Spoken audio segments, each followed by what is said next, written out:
ఇప్పటికైనా మనం చూసుకున్నట్టయితే తల్లికి వందనం అని చెప్పేసి చంద్రబాబు నాయుడు గారు ఒక మాట అన్నారు. అంటే ఇద్దరు బిడ్డలుంటే ఇద్దరు బిడ్డలకి ఇస్తామని చెప్పేసి అన్నారు. గతంలో జగన్మోహన్ రెడ్డి ఇంటిల్లిపాది చదివిస్తా అని చెప్పేసి ఒకళ్ళకే ఇచ్చి ఒకళ్ళకి ఇవ్వకుండా చేశారు. ఇప్పుడు వాళ్ళు ప్రాపగండ చేస్తున్నారు. అదేవిధంగా వచ్చే 34 రోజులు అవుతుంది. చంద్రబాబు నాయుడు ఏ విధంగా పనిచేస్తామని చూసాము. దీని మీద మీ అభిప్రాయం ఏంటి? అందరికీ నమస్కారం అండి.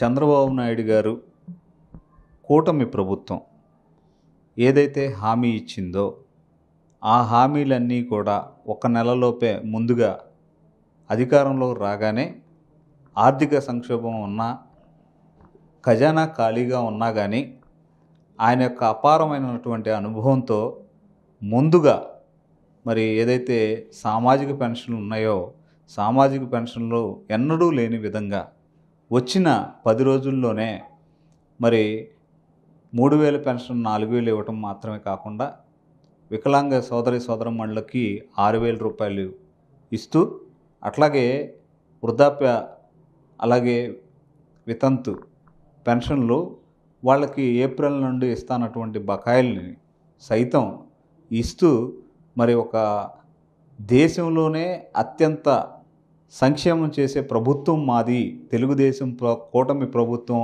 అని నిరూపించారు ముఖ్యమంత్రి చంద్రబాబు నాయుడు గారు. తరువాత మరి ఇసుక పాలసీ కూడా ఉచిత ఇసుక తీసుకొచ్చి ఏదైతే ఇసుక ద్వారా భవన నిర్మాణ కార్మికులకి పని కల్పించేలాగా వారందరూ కూడా తమ యొక్క దైనందిన కార్యక్రమాల్లో కూలి దొరికేలాగా చేస్తూ వారి కుటుంబాల్లో ఆనందాన్ని నింపే కార్యక్రమాన్ని చేశారు చంద్రబాబు నాయుడు గారు. అందుకు ఆయనకి ధన్యవాదాలు, కృతజ్ఞతలు తెలియజేస్తున్నాం. అలాగే ఈ రోజున మరి నెల రోజుల్లోనే వినూత్నమైనటువంటి కార్యక్రమాలు తీసుకుంటూ, అలాగే ఉద్యోగులకు సైతం 1వ తారీఖున జీతాలు ఇస్తూ, పెన్షనర్లకు కూడా మరి పెన్షన్లు ఇస్తూ, మరి ఒక సంక్షేమ పరిపాలన మాత్రమే కాకుండా మరి ఉద్యోగస్తులు కూడా వాళ్ళ యొక్క వెల్ఫేర్ను చూస్తూ ముందుకు తీసుకెళ్తున్న క్రమంలో మరి బాబు గారి ప్రభుత్వం ఎంతో నిబద్ధతతో పనిచేస్తుంటే జగన్మోహన్ రెడ్డి అండ్ కో మరి ఈ రాష్ట్రాన్ని దుర్మార్గంగా దోచుకొని, ఈ రాష్ట్ర యొక్క సంపదను దోచుకొని, ఈ యొక్క రాష్ట్ర సంపదనంతా కొల్లగొట్టి వారి ఖజానాల్లో నింపుకొని, మరి ఏదైతే ప్రభుత్వ భూముల్ని కానీ అలాగే సహజ వనరులను కానీ దోచేసి ఈ రాష్ట్రాన్ని నిలువున ముంచేసి సంక్షేమం ముసుగులో ఒక 10 మందికి ఇచ్చి మిగిలిన డబ్బంతా వాళ్ళ జేబులో వేసుకొని రాష్ట్రాన్ని అధోగతి పాలు చేసినటువంటి జగన్మోహన్ రెడ్డి ముఠ ఈ రోజున మైకులు ముందుకు వచ్చి ఛానల్స్లో వాళ్ళ యొక్క పేటీఎం బ్యాచ్లో అనేక రకాలైన అవాకులు చవాకులు పేలుతున్నారు. నేను అడుగుతున్నా, జగన్మోహన్ రెడ్డి నువ్వు హామీ ఇచ్చినటువంటి 2,000 పెన్షన్ 3,000 చేస్తానన్నది నువ్వు ఎన్ని సంవత్సరాలకి చేసావు, ఎన్ని విడతలుగా చేసావు ఒకసారి గుర్తు తెచ్చుకో అని చెప్పేసి నేను అడుగుతున్నా. అలాగే ఇప్పుడు మైకుల ముందుకు వచ్చినటువంటి మాజీ మంత్రులని, ఎమ్మెల్యేలని, అదే పేటీఎం కుక్కల్ని అడుగుతున్నా. మరి చంద్రబాబు నాయుడు గారు ఈ రోజున ఆర్థిక లోటులో ఉన్నటువంటి అప్పులు పాలైనటువంటి రాష్ట్రంలో కూడా ఆయన 15 రోజుల లోపులోనే 1,000 రూపాయల పెన్షన్ పెంచి ఇవ్వటం మాత్రమే కాకుండా పాత బకాయిలు అన్నటువంటి 3,000 రూపాయలను కూడా కలిపి ఈ రోజున 7,000 రూపాయల పెన్షన్ ఇవ్వడం అంటే అది సామాన్య విషయం కాదు. అది జీర్ణించుకోలేక ప్రజల్లోకి అవాస్తవాలని పోగేసుకొని తీసుకునేలాగా మీ యొక్క దుర్మార్గమైనటువంటి మీ ప్రచారాలని ఇక్కడైనా ఆపకపోతే మొన్న 11 సీట్లు వచ్చినాయి, ఈసారి జగన్మోహన్ రెడ్డి కూడా ఓడిపోయే పరిస్థితి ఉంటుందని చెప్పేసి ఈ సందర్భంగా తెలియజేస్తున్నాను. అట్లాగే ఇసుక పాలసీ విషయంలో కూడా మరి ఎన్నో అవాకులు చవాకులు పాలుస్తున్నారు. ఉచిత ఇసుక అని చెప్పారు. మరి 2014 నుండి 2019 వరకు కూడా మరి అదేవిధంగా తీసుకెళ్లారు. ఇసుక ఉచితం ఏదైతే రవాణా సౌకర్యాలను కల్పించాల్సిందే ఉందో అదే ట్రాక్టర్ కానీ లారీ కానీ ఏదైనా మరి దానికి మాత్రం చలానాలు కట్టుకోవాల్సిన అవసరం ఉంటుంది, జిఎస్టీ చెల్లించాల్సిన అవసరం ఉంటుంది. అది కామన్గా జరిగే అంశమే.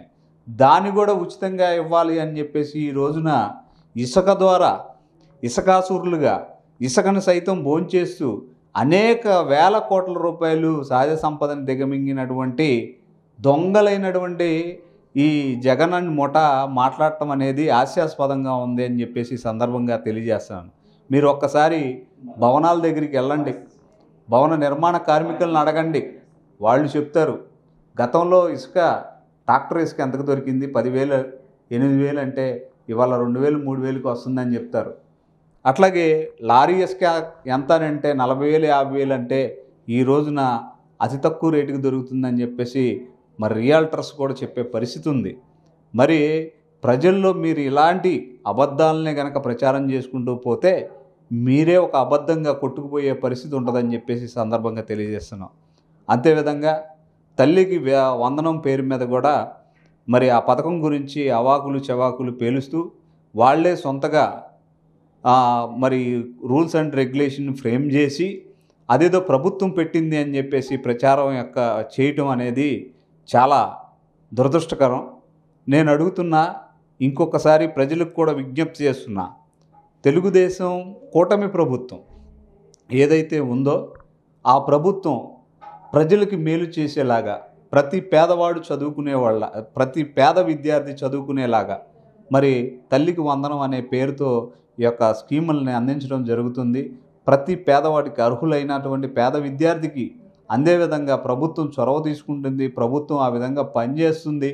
అదేవిధంగా గవర్నమెంట్ స్కూల్స్లో కూడా పూర్తి స్థాయి సౌకర్యాలు కల్పిస్తూ, అలాగే ఇంగ్లీష్ మీడియం విద్యని ముందుకు తీసుకెళ్తూ, అలాగే ఏదైతే గవర్నమెంట్ స్కూల్స్లో టీచర్లకి పని ఒత్తిడిని తగ్గించి మరి నారా లోకేష్ గారు మంత్రిగా ఆయన టీచర్ల మీద మాస్టర్ల మీద పని ఒత్తిడిని తగ్గించి విద్యార్థులకి ఎక్కువ సమయం కేటాయించేలాగా, వారిని ఈ ఆంగ్ల మాధ్యమం బోధించే విషయంలో వారికి మంచి ట్రైనింగ్ ఇచ్చి అద్భుతంగా పాఠశాల విద్యని అభివృద్ధి చేసే విధంగా చర్యలు తీసుకోబోతుంది చంద్రబాబు నాయుడు గారి గవర్నమెంటు.